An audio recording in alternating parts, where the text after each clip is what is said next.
Wakil Menteri Dalam Negeri Bima Arya Sugiarto mengklaim pelaksanaan retret kepala daerah di Magelang, Jawa Tengah sudah sesuai aturan. Hal ini diungkap Wamendagri merespon dugaan korupsi retret kepala daerah yang dilaporkan Koalisi Sipil ke KPK. Wamendagri menambahkan pihaknya menghargai laporan dugaan korupsi ini dan siap untuk diaudit terkait penggunaan dana penyelenggaraan retret kepala daerah. Semua anggaran itu dari APBN, tidak ada yang dari APBD. Ya, yang ketiga kami berterima kasih atas kritik atau pengawasan dari teman-teman aktivis atau masyarakat sipil, dan kami pastikan bahwa semuanya transparan dan semuanya sesuai dengan aturan. Semuanya pakai APBN dan semuanya siap untuk diaudit gitu ya. Jadi segala sesuatu kami pastikan tidak ada hal yang tidak sesuai dengan aturan. Hal serupa juga diungkap Menteri Sekretaris Negara Prasetyo Hadi. Mensesnek tegaskan retret kepala daerah di Magelang, Jawa Tengah sudah sesuai ketentuan dan dilakukan secara transparan. Yang soal pelaksanaan retret kepala daerah dilaporin ke KPK sama masyarakat. Ya, itu hak kalau melaporkan, tapi saya pastikan semua berjalan sesuai dengan aturan, sesuai dengan perundang-undangan. Itu kan tidak ada yang dilanggar, semua bisa kita buka.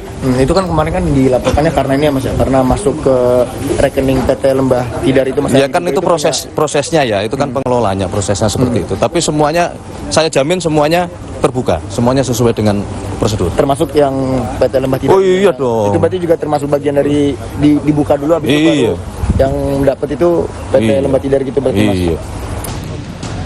Sebelumnya, Koalisi Masyarakat Sipil Anti Korupsi melaporkan dugaan korupsi pelaksanaan retret kepala daerah di Magelang, Jawa Tengah ke KPK. Dalam laporannya, pelaksanaan retret kepala daerah diduga tanpa melalui tender sehingga tidak sesuai dengan ketentuan pengadaan barang dan jasa. Salam sehat dan salam jumpa kembali teman-teman.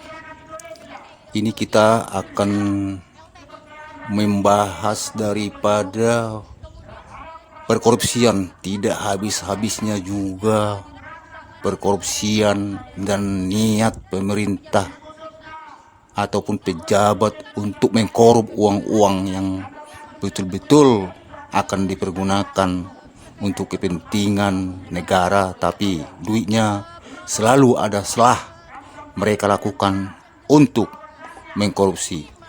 Seperti baru-baru ini yang kita dengar bahwa Koalisi Sipil Anti Korupsi melaporkan daripada Menteri Dalam Negeri Tito Karnavian terkait dugaan korupsi dana retret.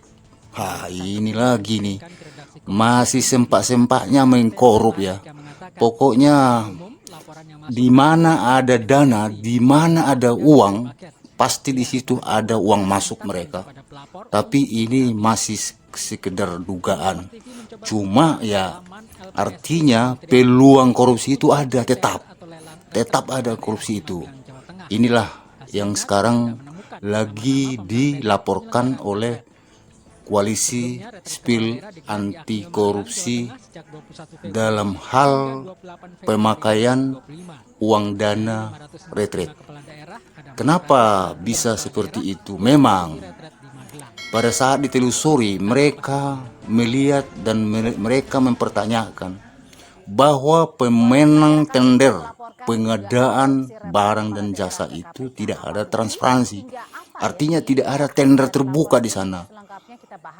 Mungkin di sana itu hanya main tunduk saja, main tunjuk saja. Jadi siapa yang berkuasa di atas itu ya ditunjuklah sebagai perusahaan untuk melakukan pengadaan jasa dan barang. Kira-kira seperti itu.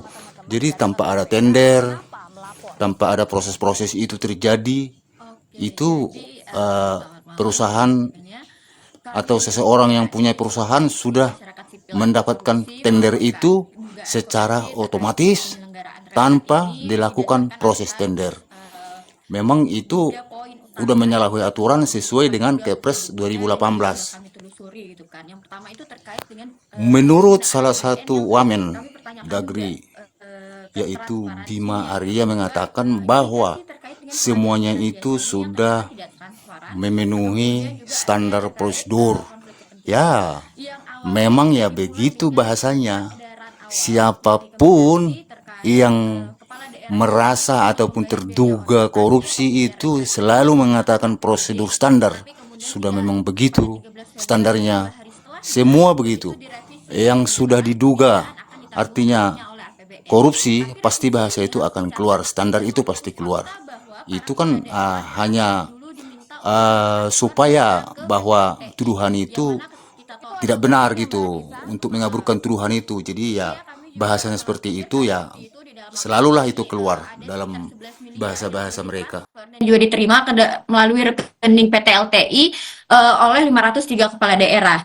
Nah, di situ kami menghitung juga dari APBN yang seharusnya mengalokasikan sebesar 10 miliar untuk 1092 peserta, tapi yang ikut hanya sebanyak 503 kepala daerah, yang mana seharusnya biayanya hanya sekitar 4,76 miliar.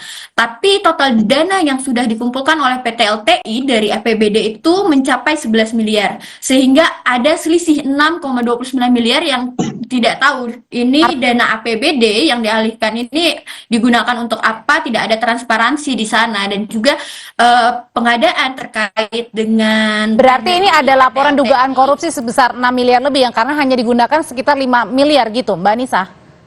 Betul, karena Memang dugaan korupsi ini tidak terlalu besar sih, tidak terlalu mega korupsi ya yang dilakukan Pertamina, yaitu yang ribuan triliun. Ini cuma sekedar miliaran saja memang, tapi walaupun miliaran, kita itu hanya dibandingkan dengan triliunan ataupun ribuan triliun itu ini merasa kecil.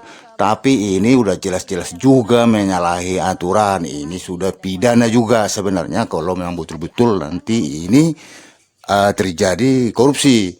Katakanlah di korupsi 7 miliar atau 5 miliar gitu, itu tetap korupsi namanya. Tapi inilah yang kita tunggu-tunggu, momen kesempatan ini, si kecil ini, bagaimana nih Prabowo, apa memang benar-benar bisa mengusut tuntas atau memang dibiarkan aja begitu menguap begitu kasus ini, tidak ada pangkal ujungnya. Ya kita tunggu aja nanti bagaimana tindakan Prabowo sebenarnya di sini. Memang justru yang kecil begini nih dibuktikan, dan yang dicurigai ini di sekitaran dia, orang dia gitu loh, di partainya sendiri gitu. Kalau memang dia betul-betul dia serius dan ingin menunjukkan kepada masyarakat Indonesia bahwa dia memang anti koruptor, dia ingin berantas semua korupsi-korupsi yang ada di Indonesia, oke silakan buktikan dari sekarang ini. Nah, saya berharap Mbak Anissa ini memberikan bukti-bukti yang kuat ke KPK. Tadi yang dilansir oleh juru bicara KPK mengatakan masih menelaah apakah ada ada dua bukti atau tidak. Ini kan gitu. Nah, kita tidak bisa mengatakan bahwa ini ada indikasi korupsi, ini indikasi korupsi. Yang menentukan ini ada korupsi atau tidaknya itu lembaga hukum. Ya, tapi kan dilaporkan, Bang. Tapi masalahnya gini.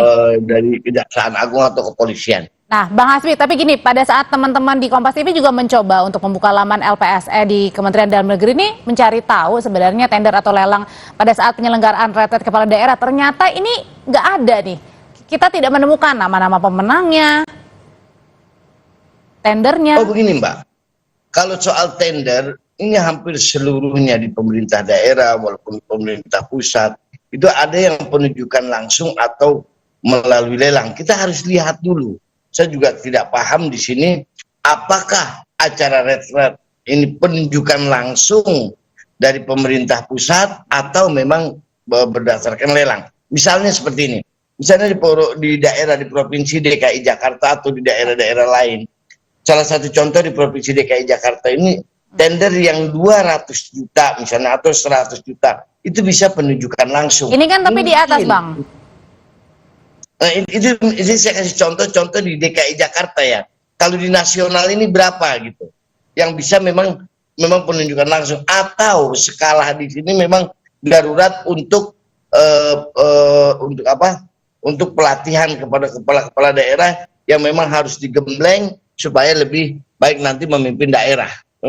Oke, jadi alasannya tadi kedaruratan ya, makanya tidak ada proyek lelang maupun juga kemudian penunjukan langsung. Kita lihat Mbak, ini apakah kita lihat ya, saya juga kurang mengerti atau memang ini darurat atau alasan memang ini penunjukan langsung. Kan ada memang yang proyek itu penunjukan langsung. Bang Hasbi dari Mensesnek sendiri bilangnya kalau ini ada proses lelang nih, melalui proses lelang.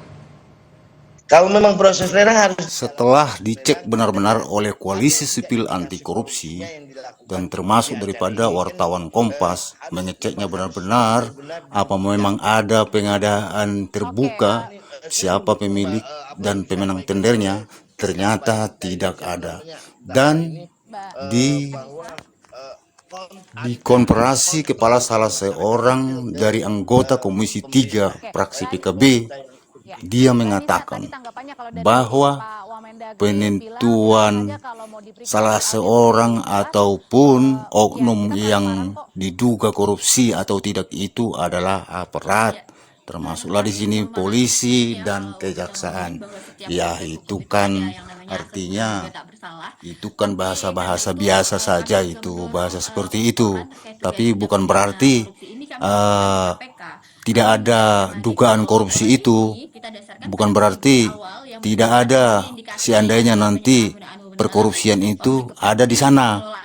Tapi memang ya betul, yang menentukan itu adalah setelah ada pemeriksaan secara hukum oleh kepolisian ataupun kejaksaan.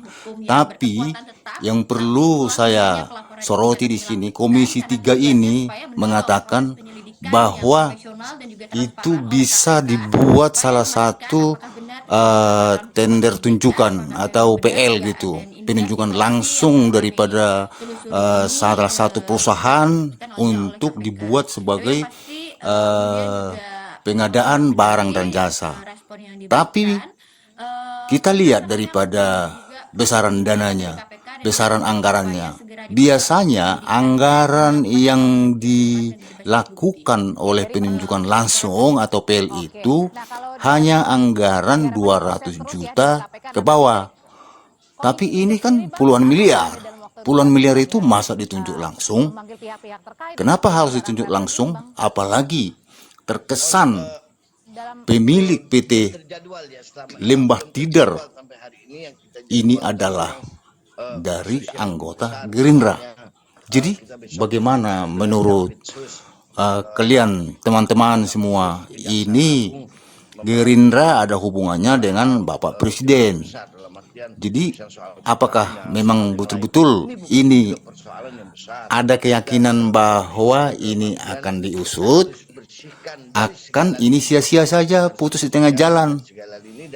Karena memang menurut mereka ini adalah pemiliknya dari salah satu anggota Gerindra begitu loh. Jadi kalau menurut saya sih ya bukan masalah Gerindra atau tidak. Saya berpegang dengan komitmen Prabowo akan memberantas korupsi di Indonesia ini. Karena dia katanya sangat-sangat membenci daripada koruptor-koruptor yang ada di Indonesia ini. Kita lihat aja dulu dengan komitmen dia, dengan bahasa dan pidato-pidato dia selama ini yang sering menggembar-gemborkan bahwa dia akan memberantas korupsi.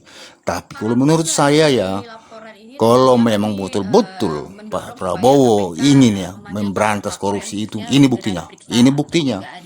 Berantas dulu koruptor daripada samping Bapak. Berantas dulu koruptor di sekitaran Bapak. Jangan dulu jauh-jauh. Di sekitaran Bapak dulu habisin koruptornya, baru kita percaya. Tetapi ini sudah mulai ada nampaknya.